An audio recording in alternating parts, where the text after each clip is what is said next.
In the second part of the video for theme 1, we're going to start by talking about index numbers. Now, index numbers are not a specific part of the syllabus. There isn't one specific area of theme 2 that you need to use index numbers for. It's not like you only use index numbers in inflation or unemployment. Index numbers can come up anywhere in economics, and they're simply used as a way to kind of see the change in the value of something easily. I'll give you an example. Right, imagine the average income in the US is $500 a week. Now, if we wanted to do an index table for the average income per week, we'd start with our number that we have at the moment. So currently, if the average per week is $500, we start with our index at 100. 100 is always your starting point on your index table. So $500, which is the average at the moment, is going to be called 100. Now, every time the average income goes up, so above $500, that's going to go up above 100 on our index. So if the average income, let's say, went up from 500 to 550, that is an increase of 10%. So therefore, we're going to increase our index from 100 by 10%. So it will go up to 110. That's a way of showing us that average income has gone up. If the average income falls below $500, then we're going to lower our index number below 100. So if the average income went down to 450, that's a drop of 10%. So I'm going to lower the index number down to 90.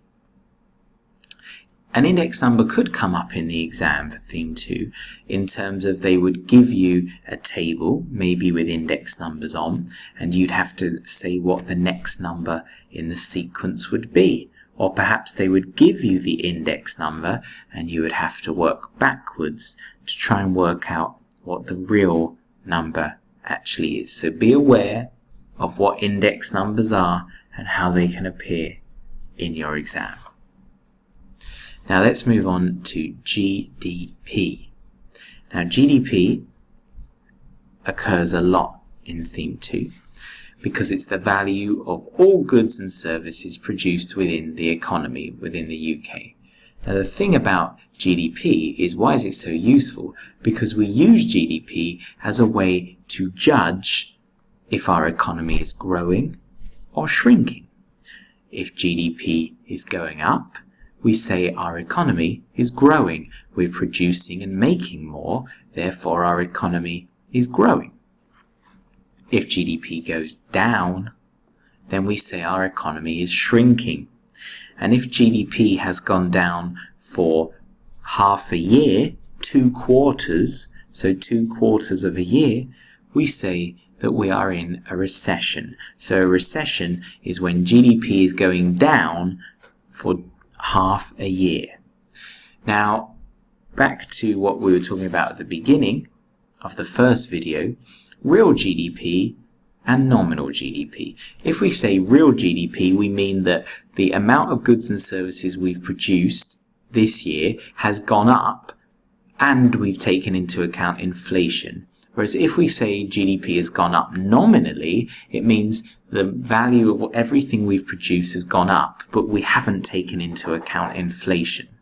So using nominal GDP can be quite misleading, because you could say that the value of everything you've made this year has gone up compared to last year.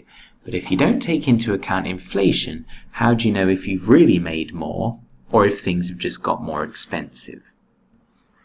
Now, once you've got that value of goods and services, GDP, you can actually use it in a number of different ways. We've got GDP per capita. Now that is when you take total GDP and then you divide it by the amount of people in your economy. The idea is that this should give you a rough estimate of the average income of people within your economy. So if I want to work out what the rough average income is of someone in the UK, I could work out the total GDP and then divide it by the amount of people that there are in the economy.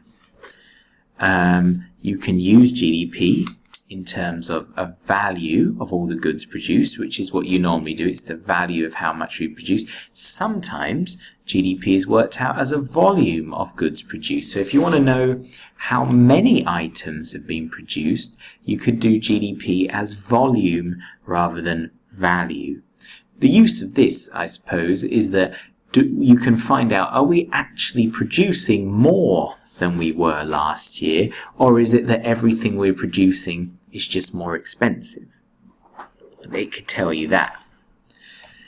And also, when you are doing GDP, when you are looking at GDP, when you are taking into account the changes from one year to the other, you really should be taking into account inflation, because inflation has such a big effect on GDP.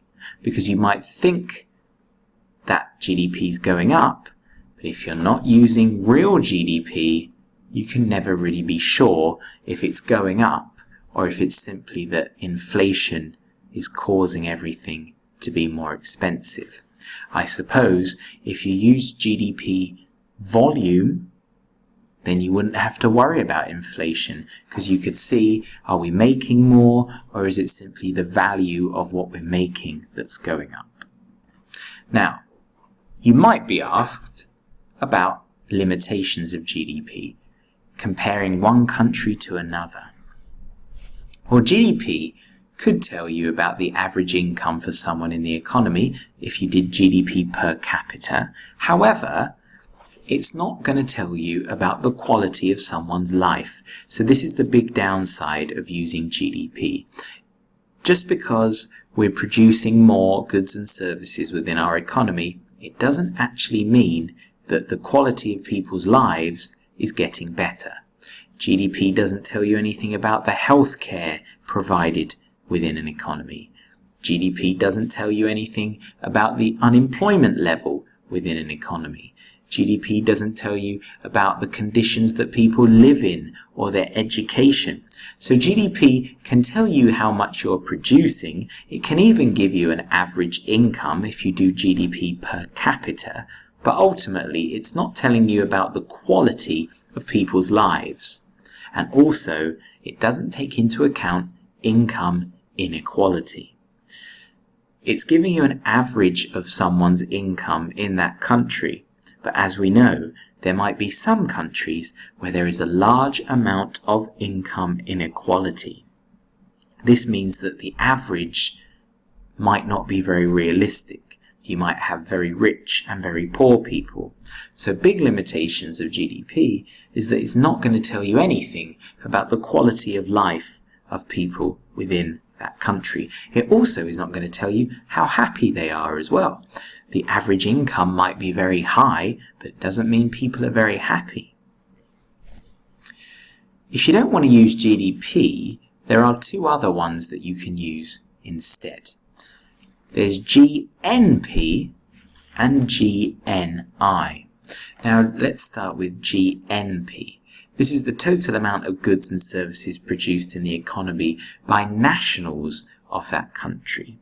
It doesn't take into account investment from foreign companies. So what GNP does is it removes anything produced within your economy that hasn't been made by nationals of that country. So if you're a country that has a lot of foreign investment, it gets rid of that.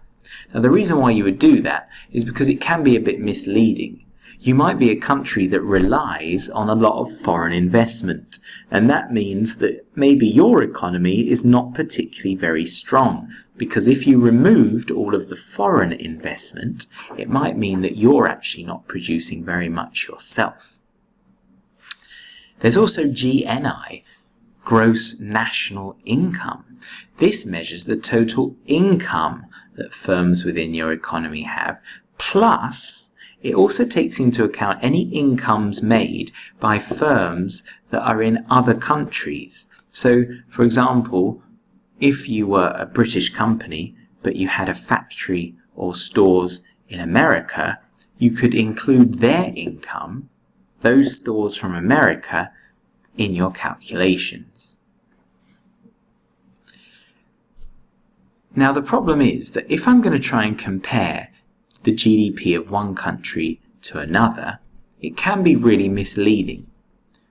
This is because the quality and the price of living in different countries is different. So this is specifically about GDP per capita. If I work out the GDP per capita for the UK, let's say the average income according to GDP per capita is £20,000 a year. If I then compare that to Malaysia, and I find that the average income is £5,000 per year, then that would seem to show me that the UK economy is doing 4 times as good. It's 20,000 versus 5,000.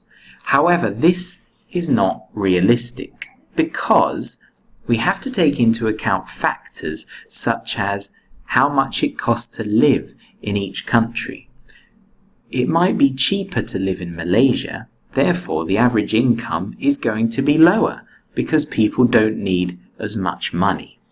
Therefore, if you try to compare the GDP per capita of one country to another, you've got to take into account the purchasing parity powers, otherwise known as the PPP. What that means is you've got to take into account the cost of living in each country before you actually compare the two. You may remember in class a few weeks ago we looked at the Big Mac index. That is an example of using PPP. We looked at the price of a Big Mac in lots of different countries. The idea being that the Big Mac is the same wherever you go, but the price is different because the price of living in one country is different to the price of another one. So wages are different in different countries, and the price of buying food is different in different countries, and the price of rent is different in different countries. So if we are going to compare two countries together, and we're going to use GDP or GDP per capita, before we actually compare them, we should use PPP. PPP basically averages everything out, so it gives you a much better idea of which country is doing better than the other one. If you tried to compare GDP per capita without doing PPP, you're going to get some very unrealistic results. Now, final thing on this video is just to remind yourself of the circular flow of income. Within our economy, we've got households, and they spend money, they give the money to firms, and the money goes back to households as income because firms need to pay their workers. Now, what we want to happen is we want to increase the money flowing around our economy. This makes for a healthy economy. We can increase that through investment, exports, and government spending. These are all injections into the flow. What we don't want are the leakages. This is when money flows out of the flow. That's through tax, through imports, and through savings. We'll just highlight imports. If we're buying a lot of imports, as we know we do in the UK, this means a lot of our money, our income, is actually flowing not to UK firms, but we're actually spending the money on imports, so it's going out of the UK. Similarly, savings is not good for the circular flow because we're taking money out of the flow. We're taking it, instead of spending it on firms, we are taking it and putting it in the bank where the money is not being spent. So anything that's an injection into the flow is a positive thing for the economy, and anything that's a leakage out of the flow is a bad thing.